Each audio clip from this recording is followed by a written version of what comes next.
Gênes, on en parlait au passé. Un vieux port de la Méditerranée, des cargos géants, des usines rouillées, quelques pages dans des livres de classe. Christophe Colomb était né là-bas. C'était une rente suffisante. Il a fallu réécrire les guides touristiques de Gênes. Elle est devenue la ville creuset d'une génération. Celle où les enfants de la fin de l'histoire ont redécouvert l'histoire. Celle où l'un de ses enfants est mort aussi. Carlo Giuliani, 23 ans. C'était en juillet 2001. Tous les accès au port étaient bloqués. C'était un G8, comme on dit dans les journaux. Les chefs d'État dormaient sur des bateaux de croisière, ancrés dans la rade. Tous les matins, ils mettaient pied à terre pour discuter des affaires du monde. Un défilé de berline avec vitres teintées les déposait au palais ducal, derrière la grande fontaine. Le gouvernement italien avait dressé une muraille pour protéger le sommet des manifestants, la zone rouge. Un immense arc de cercle de grilles et de béton qui embrassait le port et la moitié de la ville. Jusqu'à Gênes, on s'était rendu aux manifestations tête baissée, presque spontanément. De Seattle à Prague jusqu'à Göteborg. La nouvelle contestation anticapitaliste allait de l'avant. Il y avait bien eu des violences de ci, de là, jamais de tragédie. À Gênes, il s'est créé une nostalgie. Le moment où une génération se dit qu'elle a vieilli. Elle avait un peu plus de 20 ans.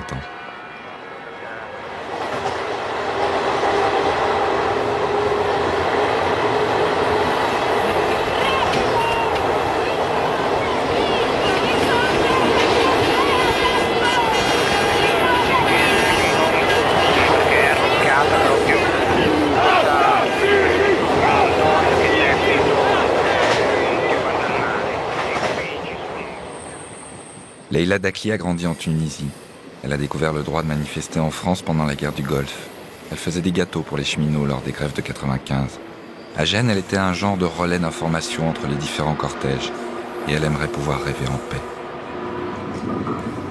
Gênes a, je crois, de toute façon changé beaucoup ma vie.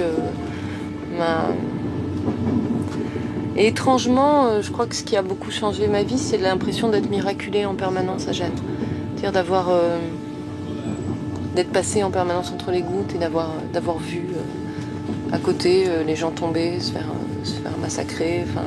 Et mon premier séjour, donc début mai, j'avais rencontré des Génois, des militants, et on avait exploré la ville un petit peu aussi rêvé sur ce qu'on pouvait faire, un petit peu. C'était bon, c'est ça, c'est une ville ancienne, c'est une ville pleine de mémoire, c'est une ville résistante, une ville. Oui, c'est ça, puis une ville de trafiquants aussi, une ville de pirates. Donc il y avait tout cet imaginaire qui forcément était présent dans les rues, dans les impasses, dans les égouts même, dans les toits. En fait, la ville a commencé à se transformer vraiment tôt, parce qu'il fallait tout refaire. Donc il y avait des opérations d'embellissement et donc de nettoyage de la ville. Et donc moi j'ai vu des quartiers entiers se murer. Donc la zone près du port, qui était la zone la plus dense en population immigrée, effectivement en partie insalubre, mais et où vivaient des centaines et des milliers de personnes. Elle a été déclarée zone insalubre, elle a été complètement. On voyait plus que des échafaudages et des immeubles murés. La plupart des immeubles étaient murés. Silvio Berlusconi venait de remporter les élections. C'était son premier grand sommet. Tout devait être propre, efficace. Il avait fait accrocher des faux citrons aux arbres, interdit aux Génois de pendre leur linge aux fenêtres. Les immigrés avaient dû quitter le centre-ville. Dans les semaines avant Gênes, un carabinier avait été blessé par un colis piégé. Tout le monde entretenait les rumeurs. Les services de renseignement italiens, les journaux. Il disait que les manifestants collectaient du sang contaminé pour attaquer la police. On racontait aussi que 500 cercueils avaient été commandés, au cas où. Autour de la zone rouge, les policiers étaient souvent pris à partie. Voi siete dei bravi ragazzi che magari volete mangiare il pane, ma lo sapete per quali banditi lavorate? Lavorate per dei banditi, per dei criminali, per degli assassini. Lavorate per della gente così, non ve ne rendete conto. Questi sono vostri fratelli, non li riconoscete, no? Guardateli bene in faccia, sono vostri fratelli, guadagnano come voi, mangiano come voi. Quelli là c'hanno le puttane. Ce qui m'avait choqué le plus dans la construction du mur de la zone rouge, c'est le fait que ça changeait totalement la perception de la ville. C'est qu'il fallait en tenir compte en permanence pour se déplacer, que ça changeait tout simplement tout à la vie des gens. Mais comme il restait à peu près que nous dans la ville, ça nous changeait la vie concrètement, quotidiennement. Et puis ça faisait de cet espace un espace complètement prison. On pouvait s'en enfuir, on pouvait partir dehors, on pouvait pas y rentrer. Et on voyait des gens derrière en train de regarder. Bon, et puis bien sûr tous les policiers qui s'étaient postés autour, etc. Et c'est vrai que je pense que d'abord ça n'a pas été pour moi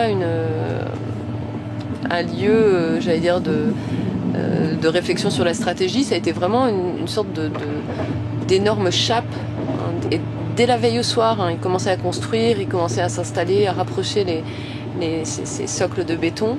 Et on voyait vraiment notre espace se restreindre et puis cette violence se matérialiser, se concrétiser, se souder. Enfin, c'était vraiment très choquant et très violent. Le vendredi 20 juillet au matin, Leïla est partie très tôt. La veille, 50 000 personnes avaient manifesté en faveur des immigrés clandestins. Tout s'était déroulé dans le calme. Leïla défilait avec les Pink, autrement dit le cortège rose. Dans la contestation nouvelle, les fractures des vieilles extrêmes gauches se sont dissoutes. Il n'y a plus de Mao, plus de pro-chinois, plus de Trotsko. Il y a des tactiques et des couleurs pour incarner ces tactiques. Le cortège rose revendique la frivolité radicale, une subversion festive entre street party et gay pride. Sur un point au nord de la ville, c'est une amie de Leïla, Élise, une fille de Toulouse, qui a tenté de faire tomber les grilles de la zone rouge. En fin de matinée, les Pink ont été repoussés à coups de lance à eau et de lacrymogènes. Plus au nord encore, sur la place Manine, c'était Leïla qui donnait des nouvelles. Pour beaucoup, Gênes aura été une série de fuites et d'errances. C'est vrai que Gênes, c'était pas que ça, mais les moments... De fait, c'était peut-être dû à ma fonction de... Voilà, j'avais ce téléphone et je recevais les nouvelles et j'ai pas reçu de rumeurs, j'ai juste reçu des signaux comme ça de voix en plus de gens que j'aimais, de gens qui étaient proches, qui me disaient et c'était toujours des moments où j'étais seule ou quasiment seule parce que je passais entre les gouttes, parce que je sais pas par quel miracle en fait j'étais là et on me disait non, on va pas là, enfin quasiment comme à l'aveugle. J'étais guidée par des voix et par des rencontres aussi, parce que quand j'ai passé le cortège des désobéissants, j'ai croisé un ami italien qui revenait du chaos et qui avait des douilles dans la main et qui était complètement perdu et qui m'a dit passe pas par là une nouvelle fois, là-bas ils tirent sur des gens, moi je veux rentrer chez moi, et qui est juste passé, qui était dans un état de choc. Oui, donc il y a ces voix et ces visages dont je me souviens qui ont marqué ces moments-là. Même si je crois quand on dit... oui, quand on te dit simplement, il y a eu un mort, ça veut pas dire... Enfin, oui, presque ça veut pas dire grand-chose. Parce que de fait, il m'a dit passe pas là, mais je suis quand même passée parce que... De toute façon, on était tous là, on n'avait pas le choix et on comprenait pas bien ce que ça pouvait vouloir dire, parce qu'on avait vu tellement, moi j'avais vu du sang, vraiment Piazza Manine, on a vu des gens se faire massacrer, des gens en sang partout, et ça devenait une espèce de paysage de terreur. Hein. Il était autour de 3 heures dans l'après-midi du vendredi. Leïla s'était mise à l'abri, plus haut. Sur la place Manine, il ne restait que les pacifistes de Lilliput, main blanche, quelques militants du Pink. Une dizaine de militants du Black Bloc étaient passés par là. Ils avaient tenté de se fondre avec les autres manifestants. Enfin, c'était comme ça à Gênes. Ça ne servait à rien de mettre les bras en l'air.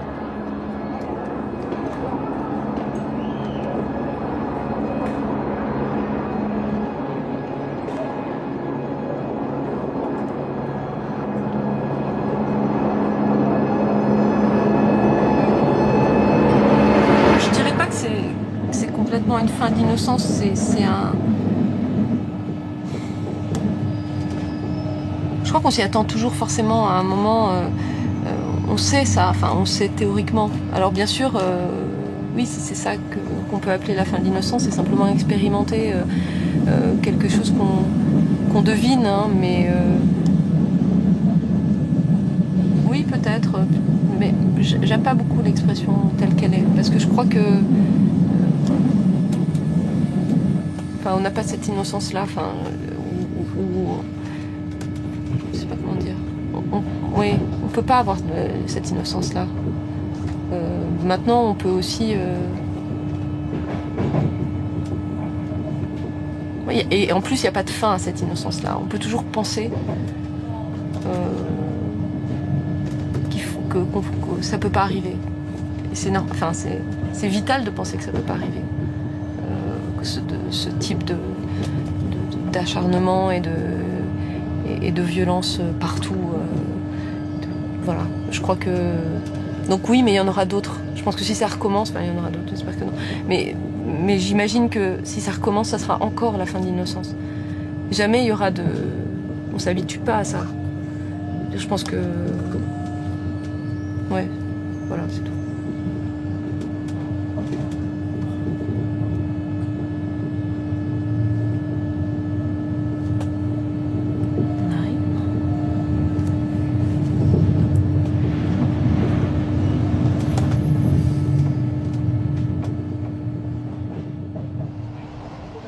Federico Martelloni est étudiant en droit à Bologne. Il était le plus jeune porte-parole des Tutte Bianche, un mouvement d'influence zapatiste né à la fin des années 90 en Italie. Jusqu'à Gênes, il croyait à la possibilité d'une lutte de symboles et de mots.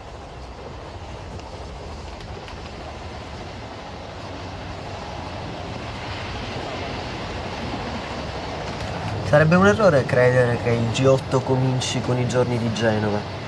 In realtà le Tutte Bianche, io con loro cominciamo a ragionare di Genova addirittura in una giornata di gennaio, in un'assemblea di gennaio a Venezia. Ed è un'assemblea in cui decidiamo di scommettere sulla possibilità di costruire Genova come il più grosso evento del movimento dei movimenti, del movimento che si batte contro la globalizzazione capitalistica. Genova inizia pubblicamente, ufficialmente, anche se se ne era parlato nei mesi precedenti, il 26 maggio del 2001 con la dichiarazione di guerra ai potenti dell'ingiustizia e della miseria dichiarata appunto a Genova, a Palazzo Ducale. E lì si sente molto la derivazione zapatista, diciamo, di questo tipo di immaginario che le Tutte Bianche tentano di evocare, perché è una dichiarazione che viene fatta da una cinquantina di persone in tuta bianca e passamontagna, più 3 persone senza passamontagna. Io ero una di quelle. C'est là que le quiproquo de Gênes a commencé, avec ses combinaisons blanches. La déclaration de guerre des Tutte Bianche n'a pas été comprise. Ils avaient repris la leçon du zapatisme. 111 d'entre eux revenaient juste du Chiapas, dont Federico. Là-bas, ils avaient servi de garde du corps au sous-commandant Marcos. Ils en avaient tiré une stratégie de résistance pacifique, se démarquant radicalement du terrorisme des Brigades Rouges. En orchestrant cette déclaration 2 mois avant le sommet du G8, ils pensaient manipuler du symbole, jouer une guerre médiatique. Quello che ricordiamo come simbolo di questa marcia sono le molte mani che si stringono intorno ai comandanti, il cerchio che gli abbiamo fatto intorno. E l'ultimo cerchio è stato probabilmente quello che abbiamo prodotto intorno a Città del Messico, quando loro hanno parlato a 1 milione di persone. Vogliamo ricostruire questo cerchio, soltanto che questa volta, al posto che proteggere chi lotta contro l'impero, questa volta chi sarà circondato da questo cerchio sono proprio i vertici di questo impero. Questo faremo a Genova e questo sarà il nostro assedio.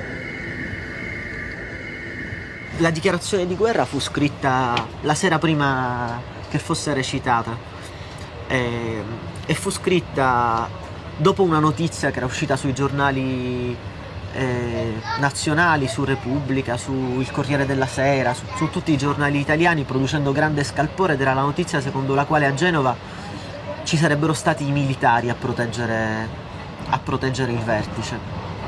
Cioè Cioè, oltre alla polizia, ai carabinieri, alla guardia di finanza, ai corpi che ordinariamente sono impiegati nelle azioni di piazza, ci sarebbero stati anche militari dell'esercito. Questo elemento fu quello sul quale cominciammo a ragionare, pensando al fatto che si trattavano i manifestanti come dei nemici di guerra. E per rovesciare questo tipo di piano scegliemmo come contromossa di scrivere questa dichiarazione di guerra. Era evidentemente una dichiarazione di guerra non solo virtuale, ma in qualche modo paradossale. Era un modo di giocare con la guerra per cercare di depotenziare questo tipo di arsenale comunicativo che il Ministero degli Interni, che il governo aveva messo in atto. Jusqu'au vendredi matin, tout n'a été qu'une escalade sur le thème de la guerre. Chaque jour, les journaux italiens jouaient la confrontation. Une image de policier d'un côté, un manifestant de l'autre. Pour Gênes, les Tutte Bianche avaient abandonné les combinaisons blanches. C'était pour s'entendre avec les autres militants, en particulier du sud de l'Italie. Désormais, on ne disait plus Tutte Bianche, mais désobéissants. Une tactique qui consiste à repousser les frontières de la légalité par la résistance non violente. Quand ils sont sortis du stade Garlini, ils étaient plus de 8000, couverts de mousse, encasqués. De vrais petits soldats. Une armée de chiffons.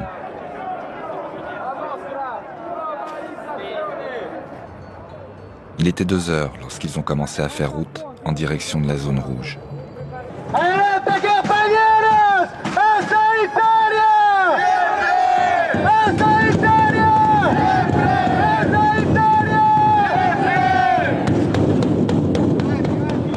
Un peu partout, devant leur cortège, on voyait des fumées noires. C'étaient des voitures brûlées aux 4 coins de la ville par les militants du Black Bloc.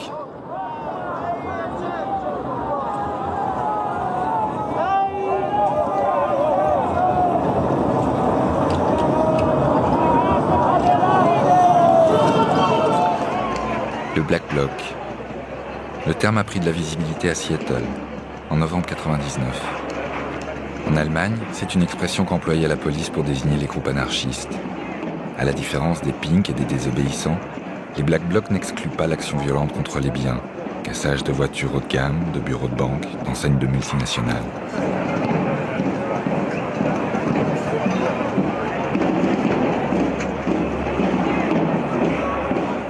Toute la matinée du vendredi, plusieurs centaines de Black Blocs sont restés dans le centre de Gênes.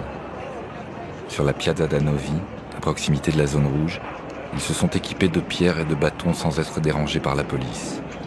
Ils ont d'abord été rejetés par les autres manifestants, paysans et syndicalistes qui occupaient les places. Puis sans distinction, les policiers ont chargé.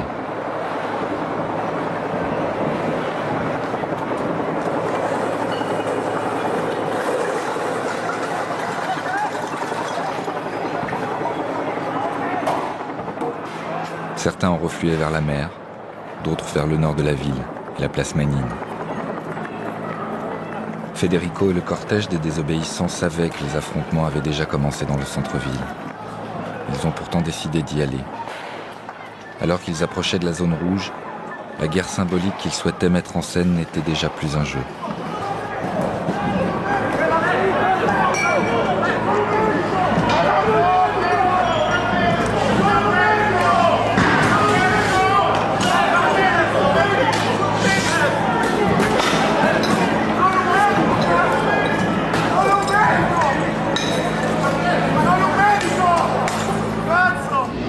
Abbiamo cominciato a sistemarci in corteo. Io mi sono subito informato per capire dove erano i compagni di Bologna, a che altezza del corteo. Mi ricordo che ero molto felice del fatto che alla testa del corteo si fossero messi i compagni e le compagne del Forte Prenestino che avevano dipinto gli scudi e che li avevano resi ancora più colorati, giocosi, ironici. E mi ricordo che aprivano il corteo 8 corpi con 8 volti di maiali. Ed era anche un elemento dissacrante rispetto all'attenzione fra virgolette militare che si era costruita da parte dei media sulle tute bianche. Come dire, era una cosa che mostrava i caratteri di questo esercito, e cioè la facoltà di parola, la capacità di essere ironici, dissacranti, sdrammatizzanti. E mi ricordo che mi ripetevo di dover riuscire a dire dal camion e riuscire a spiegare dal camion che eravamo un esercito protetto, perché eravamo un esercito di uomini e donne che avevano paura e non coraggio, esattamente il contrario, forse generosità, però certamente paura. È un corteo che è munito di una serie di strumenti di difesa, sono gli strumenti della disobbedienza civile, sono protezioni. Noi non abbiamo armi offensive e oggetti atti ad offendere, perché la nostra intenzione è semplicemente usare il corpo per invadere la zona rossa. Perché il mondo è pieno di zone rosse. Quella di Genova non è né la prima e purtroppo né l'ultima delle zone rosse che si creano in questo mondo. È la stessa linea rossa che è sulla frontiera d'Europa, quella frontiera insanguinata dal sangue dei migranti che non possono attraversare le frontiere. Vers 3 heures de l'après-midi, le cortège des désobéissants approchait de la zone rouge. À cette heure, Leïla et le cortège des Pink étaient encore à la place Manine, plus au nord. Ils n'avaient pas voulu de ce passage guerrier fait de boucliers en plexiglas et d'armures en caoutchouc. C'était la première fois que les désobéissants étaient si nombreux. Les carabiniers ont chargé les premiers. Ils n'ont pas respecté les engagements qui avaient été pris par la préfecture de laisser les désobéissants défiler jusqu'à la gare de Brignoles, 400 mètres plus loin. La déclaration de guerre avait été prise au sérieux.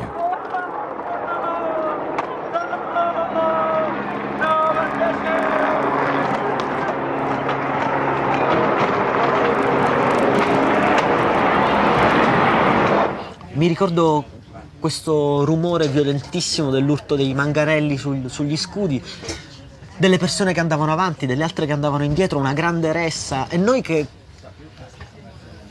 non riuscivamo a capire e che non riuscivamo a spiegare. Tentavamo di immaginare rispetto a quello che prevedevamo che le maschere antigas funzionassero, che gli scudi collettivi reggessero una carica di contenimento, perché era la carica di un corteo che non voleva attaccare nulla, voleva solo avanzare lentamente. E quando ha cominciato a diradarsi il gas abbiamo cominciato a vedere le prime teste sanguinanti, moltissimi scudi a terra, le persone che vomitavano per il gas, delle maschere blu lanciate, e abbiamo cominciato a capire che c'era qualcosa che stava andando diversamente da quello che pensavamo. Il corteo ha avuto il tempo di arretrare un po' e di ricompattarsi. Il camion in quel momento era d'intralcio perché aveva imboccato via Tolemaide, che era molto stretta, un budello, e aveva il problema di ostruire la fuga dei compagni, che altrimenti rischiavano di rimanere schiacciati davanti, mentre dopo una carica è fisiologico che si arretri, anche se si è pronti a tenere. La cosa che io mi ricordo come sensazione, sono sceso anche dal camion un attimo a vedere che stava succedendo, è una grande paura, perché ho visto un mio compagno del TPO che si chiama Luca con la testa che gli sanguinava, e tutti che dicevano pazzesco, incredibile. Cioè, ho subito avuto la percezione del fatto che per tutti era una cosa molto nuova et qualitativamente molto diversa. Federico est resté à l'arrière. Il n'a pas suivi les autres à l'avant du cortège. Il n'a pas vécu ce moment étrange où ils ont cru pouvoir gagner. C'était après la première charge. Le cortège avait explosé. La riposte des désobéissants ne pouvait plus être distinguée de la tactique des Black Blocs. Leur guerre de symboles laissait la place à une guérilla urbaine, avec des vainqueurs et des vaincus.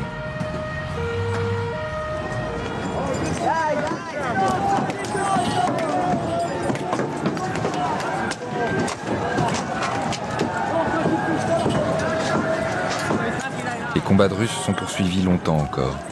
Il y a eu des charges et des contre-charges, de vagues barricades et de vrais blessés des deux côtés. C'était bien naturel. Chaque génération a besoin de sa guerre. Quelque chose n'a pas été compris dans la bataille de Gênes, quelque chose d'existentiel. Le désir de se battre quand tout conspire à l'ennui. Credo che Genova sia indimenticabile, credo che segni la fine di un ciclo di lotte, e credo che io non vivrò mai più 3 giorni come quelli che ho vissuto a Genova. Non vivrò mai più mescolate insieme quegli entusiasmi, quelle emozioni e quella paura pazzesca che ho provato durante i giorni del G8. Però alla domanda se lo rifarei, la risposta è sì. Magari tenendo per mano Carlo.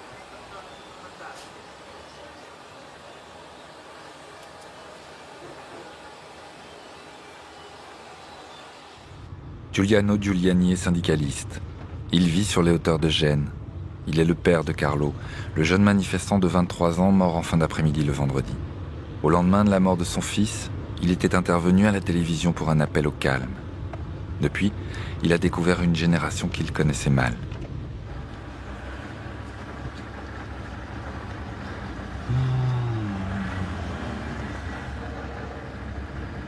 Non ritengo che sia molto significativo che cosa abbia fatto io il 20, ma al mattino sono stato in cooperativa come gli altri giorni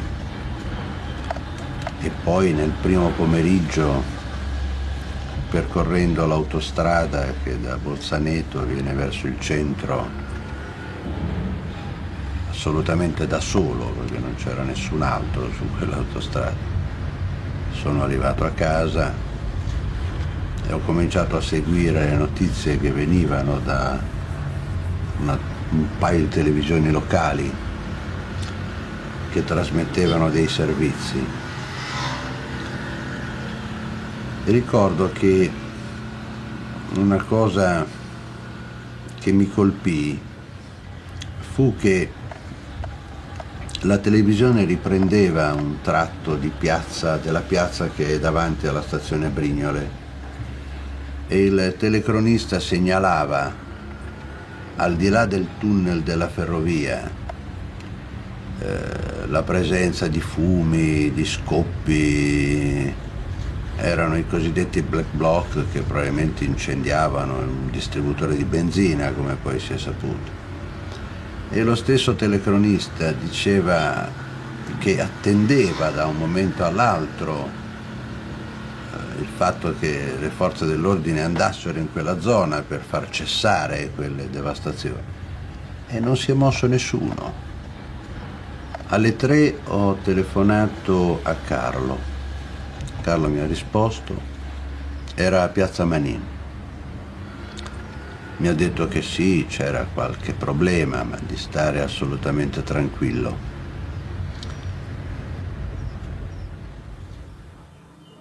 Io nel tardo pomeriggio, nella serata, ho seguito ancora per televisione quello che era successo quando si è diffusa la notizia che un ragazzo era stato ucciso.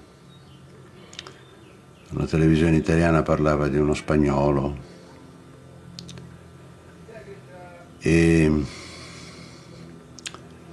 anche dalle immagini che sono state diffuse non ho proprio riconosciuto Carlo. Neanche mia moglie è stata capace di questo. Anzi, mia moglie alla sera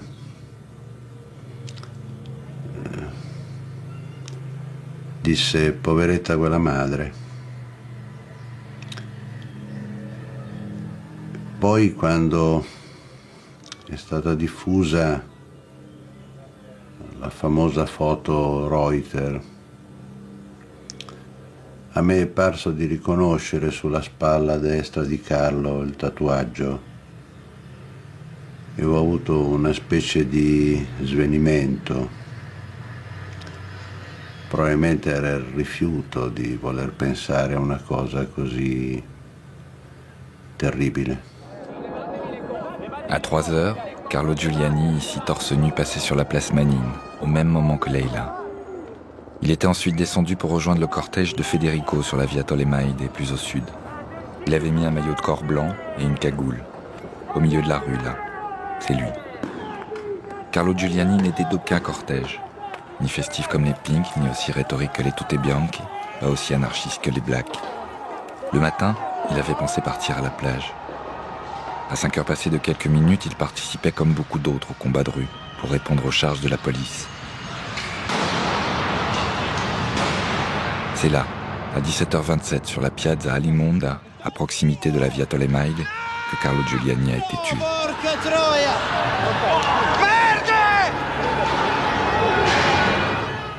Poi verso le 11 hanno suonato alla porta di casa. Era la polizia che ci ha detto che dovevamo andare in questura. E allora ho capito quello che era successo. E poi in questura ci hanno detto in maniera molto esplicita e senza troppi preamboli che si trattava di Carlo. Poi ci hanno impedito di vederlo perché il corpo era stato messo sotto sequestro e abbiamo potuto farlo solo il sabato mattina.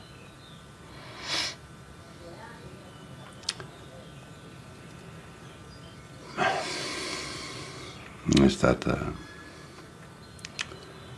come è facile immaginare, la cosa più devastante che possa succedere a due genitori, perché perdere un figlio è contro natura, è proprio contro natura, perché sono i figli che ti devono portare sottoterra, non devi farlo tu.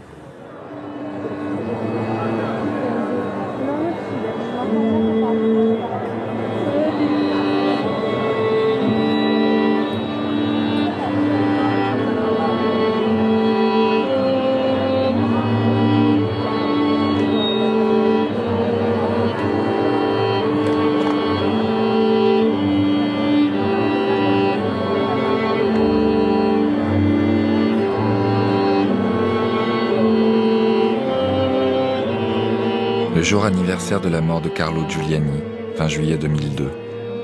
Il y avait du monde sur la Piazza Gaetano Alimonda. Leila et Federico étaient là aussi. On ne les a pas vus. La place débordait de toutes parts. Ils étaient environ 100 000 à avoir fait le voyage retour. C'était un anniversaire étrange.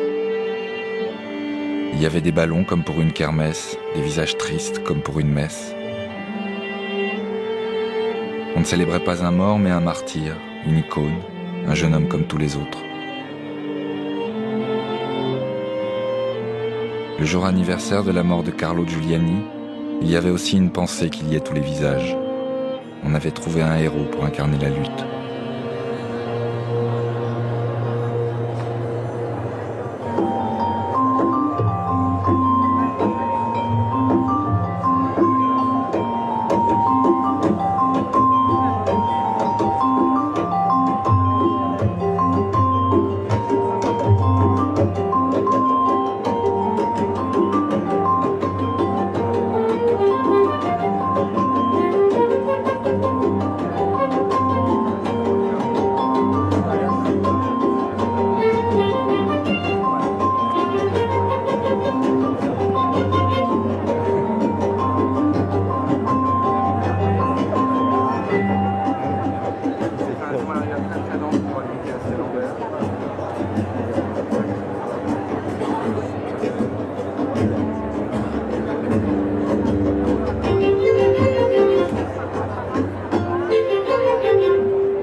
Les journées de Gênes auraient pu s'arrêter là. Une génération qui joue à la guerre contre une police mal préparée qui ne connaissait pas la ville. Des corps de carabiniers et de police qui cognent au-delà de l'acceptable et qui avaient carte blanche pour défendre la zone rouge. Un mort, des dizaines de blessés pour la seule journée du vendredi. On aurait pu croire que les brutalités policières de Gênes n'étaient qu'une série d'accidents et de malentendus. Seulement voilà, les violences ont continué. Le lendemain, samedi 21 juillet 2001, dernier jour du sommet, toutes les organisations avaient décidé de défiler ensemble. 300 000 personnes étaient descendues sur la grande avenue le long de la mer. Les affrontements ont commencé à l'avant, puis il y a eu, comment dire, un nettoyage.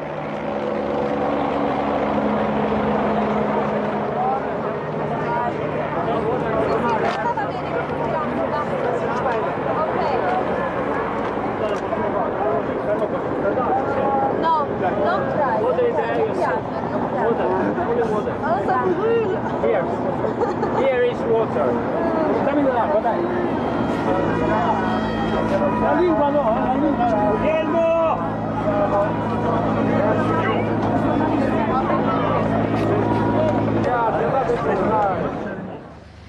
Mark Covell dit Sky. Il était programmeur pour une société internet à la fin des années 90. À Gênes, il collaborait pour Indie Media, un réseau d'information indépendant. Il travaillait dans le centre média juste en face de l'école Diaz. C'est là que dans la nuit de samedi à dimanche, la police a fait un dernier raid. Mark est resté 12 jours à l'hôpital. Il a mis un mois à remarcher. I can never forget. I'm very angry about what they did. I'm a non-violent person. I will refuse to harm anybody or any animal or anything on this planet. I came to Genoa to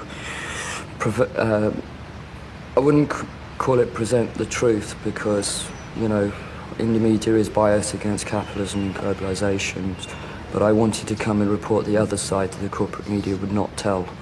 The corporate media were painting the movement as very violent, and we were trying to do everything to say, look, you know, we want peaceful protests. And it's sometimes lost in the story that although some organisations like Yabasta and Black Bloc did go up and, you know, use controversial violent methods perhaps and destruction of property to make their point, the vast majority were here for peaceful protest. We were formed just before Seattle in November 1999. At that time at Seattle there was just one website that had over 2 million hits afterwards, and everyone on the web, you know, activists, protesters, everybody realised the power of the internet, and thus, you know, Indie Media was born. Today we have a worldwide network of, you know, websites in 105 cities worldwide in 70 countries. Indie Media has been accused many times of organising these demonstrations, but we do not. That is done by email anyway.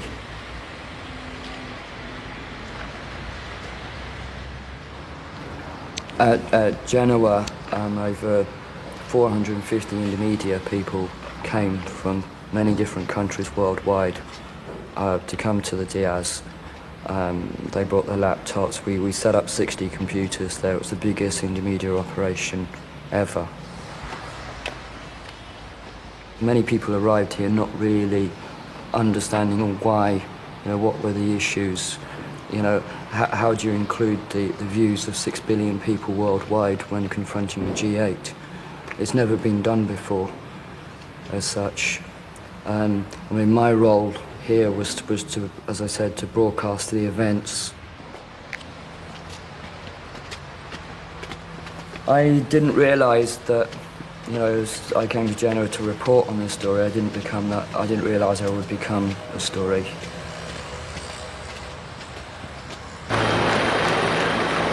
Il était près de minuit. Le sommet était terminé. Les chefs d'État, les délégations et beaucoup de manifestants avaient déjà quitté la ville. Les militants qui étaient restés sont revenus dormir ou se reposer à l'école Diaz, en face du centre média. Les policiers sont entrés. Sur les 93 manifestants qui se trouvaient dans l'école, 62 ont dû être amenés à l'hôpital San Martino de Gênes. 12 ont subi des blessures graves. Tous sont encore accusés d'avoir organisé les émeutes et participé aux destructions. Officiellement, le mandat de perquisition indiquait qu'ils venaient rechercher des Black Blocs, des anarchistes, des violents. Depuis un an, les preuves avancées par la police ont toutes été contredites. Les 2 cocktails Molotov, trouvés le soir du raid, avaient en fait été placés là par les forces de l'ordre.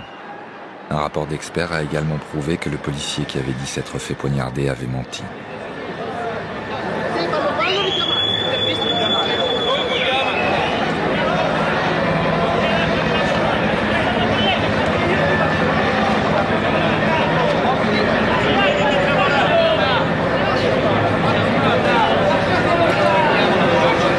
This is where it happened. I came running, I was the only, Sebastian and me, we came running out, Carabinieri and the police were coming down the road here. I came running out of the road here, right, Carabinieri, and then I was over here, and then bash, bash, bash. And then I was left there without medical aid. And I just tried to stay alive. It was so hard. My whole left lung had gone, all my ribs on my left side had gone, my arm was smashed. I'd been hit over the head, right? But the only thing that saved me was slipping into consciousness. Unconsciousness, I should say. It has been a very long road back from that night for my life. The last thing I remember was this Carabinieri. He came running along like this and then leaned over, and all I saw was this 6-foot Darth Vader soldier standing above me with his baton and then straight on my head. Even when I was bleeding with all the broken ribs and punctured lung, and I couldn't go anywhere, they were still beating me. They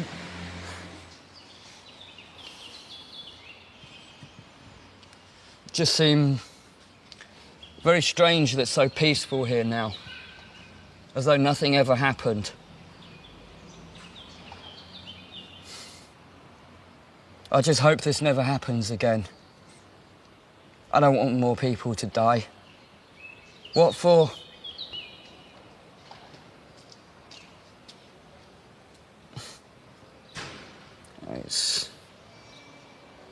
It's crazy. I mean,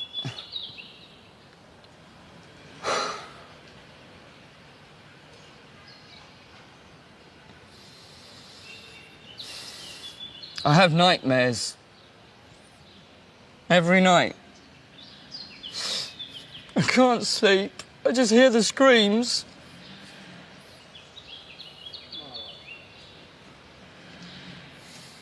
It's the last thing I remember is all the screaming coming out of this building.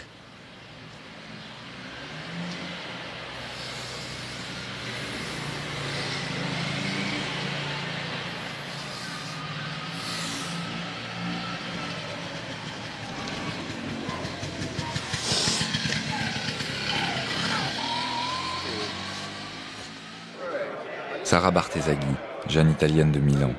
Elle aussi a été matraquée à l'école Diaz.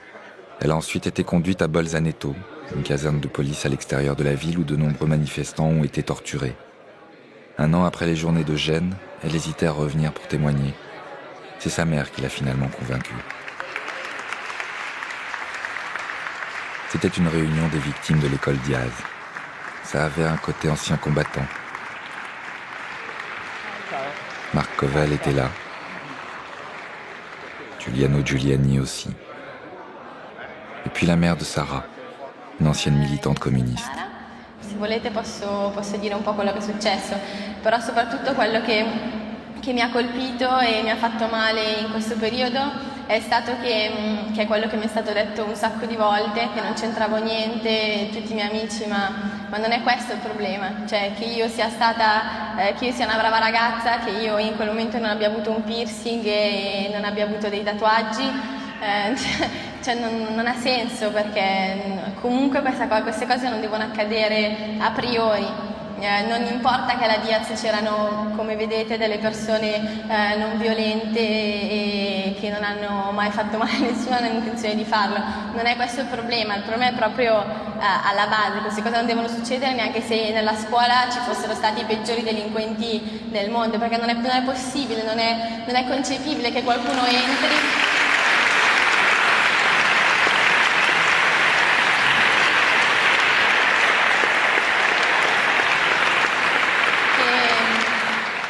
Non sono stata picchiata durante i 3 giorni di manifestazione, ho chiesto ai miei 2 simpatici amici di accompagnarmi a prendere lo zaino alla Diaz. Dai, andiamo a prendere lo zaino insieme, 5 minuti poi prendiamo il treno. Così non è stato e siamo entrati lì. Eravamo lì, mi stavo lavando i denti, è entrata la polizia devastando tutto. Io non ho ragionato e abbiamo iniziato che forse era meglio stare lì fermi con le mani in alto, ma a quanto pare non sarebbe cambiato nulla, e ci siamo messi a correre sulle scale. Siamo arrivati io e Matteo, Ivan l'abbiamo perso a un certo punto, ci siamo nascosti in un bagno e abbiamo sentito la furia della polizia che saliva e le luci che si accendevano, ci hanno manganellato e veramente la cosa più scioccante è vedere la loro voglia di farti del male. Veramente tu li vedevi che loro proprio godevano nel farlo, è questo che più ti sciocca. C'è un poliziotto che mi ha preso sotto braccio, probabilmente, come ho già detto, perché mi sanguinava la testa e poi ero italiana e non avevo molti piercing, quindi insomma potevo essere anche una persona normale, e mi ha preso sotto braccio e diceva agli altri poliziotti di non picchiarmi, perché secondo lui, appunto, non so perché, ma comunque non doveva perpetrarsi la violenza, e loro non riuscivano a trattenersi proprio, non ce la facevano, continuavano a manganellarmi, sputarmi in faccia, dirmi proprio, c'era una tale forza, una tale violenza, una tale cattiveria che non ho mai visto prima. Poi ci hanno messo tutti in basso alla stanza, ho visto nei pianerotti delle scale la gente ammassata, tra cui Matteo, e tutti i poliziotti che scendevano dalle scale continuavano a manganellare su di loro. Sotto, quando eravamo tutti insieme riuniti a chiamare l'ambulanza, dicevano che l'ambulanza l'avevano già chiamata e di non preoccuparci, prendevano quei manganelli, avevano trovato, sembra, una maglietta nera, l'hanno presa con i manganelli, dicevano guarda cosa abbiamo trovato, come se una maglietta nera volesse dire qualcosa. E poi dicevano così vogliamo vedere se dopo quello che vi abbiamo fatto, vogliamo vedere se la prossima volta ci tornate a manifestare ancora. Di qui una serie di cose, insomma. Poi sono andata in ospedale mentre i medici, mentre mi cucivano la testa, mi dicevano che avevo quanti danni erano stati fatti al loro Genova, e poi c'erano gli stranieri che mi facevano leggere le loro carte che erano state c'era scritto che si erano fatti male durante le manifestazioni, e invece io come italiana avevo fatto scrivere che ero stata manganellata dalla polizia. C'era una ragazza vicino a me che semi-incoscienza, con tutta la mandibola spaccata, e comunque lì in un angolino dell'ospedale, poi è stata trasportata subito con a Bolzaneto. E a Bolzaneto delle croci rosse in faccia col pennarello per distinguere i manifestanti che venivano dalla Diaz dai manifestanti che venivano da sconti di piazza. Tutti i tipi di insulti, un ragazzo con una gamba rotta messo al centro della stanza perché era una cosa molto simpatica da fare, eccetera. Così poi tutto forse ne avete già. Noi purtroppo queste cose le abbiamo già sentite un sacco di volte, continuiamo a ripetercele fra di noi, e finché queste cose non andranno sui media, alla televisione, sui giornali, veramente noi, lo so, le avete già sentite queste cose, è inutile continuare a farci del male, perché le sappiamo già. Purtroppo queste cose devono arrivare a qualcun altro, e spero che facciamole arrivare, non so cosa dire. Ciao. giornata da stato di polizia che sembra non finire mai. Pochi minuti dopo la mezzanotte la polizia ha iniziato un'irruzione all'interno del centro stampa del Genoa Social Forum, dove si stava lavorando alla raccolta di prove sulle violenze in queste due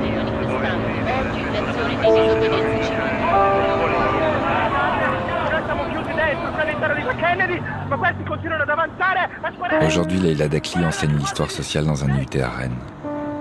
Federico poursuit ses études de droit à Bologne. Bientôt, il sera avocat.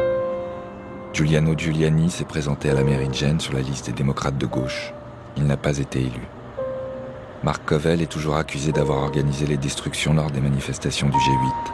Il prépare son procès. Sarah est retournée à Milan.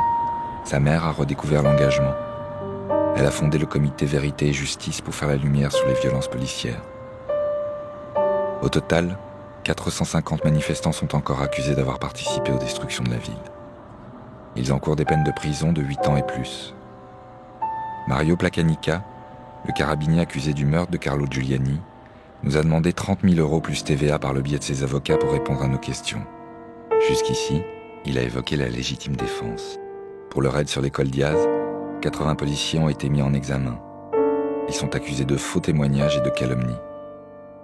Pour beaucoup de manifestants, Gênes aura été une tentative de briser le mouvement anti-mondialisation. Pour Silvio Berlusconi, le G8 de Gênes fut un sommet réussi. Les procès vont se poursuivre toute l'année, et sans doute plus encore. Une dernière chose enfin, cette route mène à la caserne de police de Bolzaneto.